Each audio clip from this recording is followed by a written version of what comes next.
അസ്സലാമു അലൈക്കും വറഹ്മത്തുള്ളാഹി വബറകാതുഹു.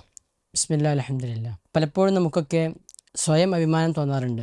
ഞാനൊരു നല്ല വ്യക്തിയാണ്, ഞാൻ ഏറ്റവും നല്ല വ്യക്തിത്വത്തിൻ്റെ ഉടമയാണ് എന്നൊക്കെ നമുക്ക് അറിയാതെ തോന്നിപ്പോകാറുണ്ട്.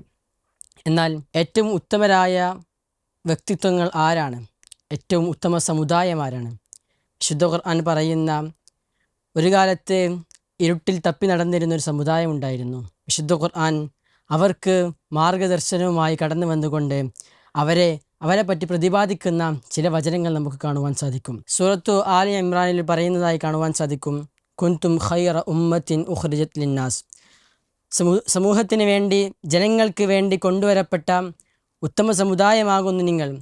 അഥവാ ജനങ്ങൾക്ക് മാർഗദർശനവുമായി കടന്നു വന്ന, അവർക്ക് പ്രബോധനം നൽകുന്ന, അവരെ പഠിപ്പിക്കുന്ന ആളുകളാണ് നിങ്ങളെന്ന് സ്വഹാബാക്കളോട് അല്ലാഹു സുബ്ഹാനഹു വ തആല പരിചയപ്പെടുത്തുകയാണ്.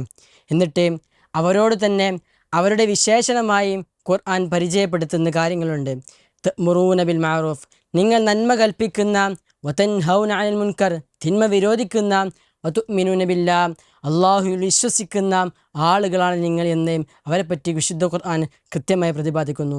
അതുകൊണ്ട് നമ്മുടെ സ്വഭാവത്തിലും നമ്മുടെ ജീവിതത്തിലും നമ്മുടെ ഏതേത് പ്രവർത്തനങ്ങളിലും ഒക്കെ നമുക്കുണ്ടാവേണ്ടത് നന്മ കൽപ്പിക്കുക, തിന്മ വിരോധിക്കുക, അള്ളാഹുവിൽ യഥാർത്ഥമായി വിശ്വാസമുണ്ടാവുക എന്നുള്ളതാണ്.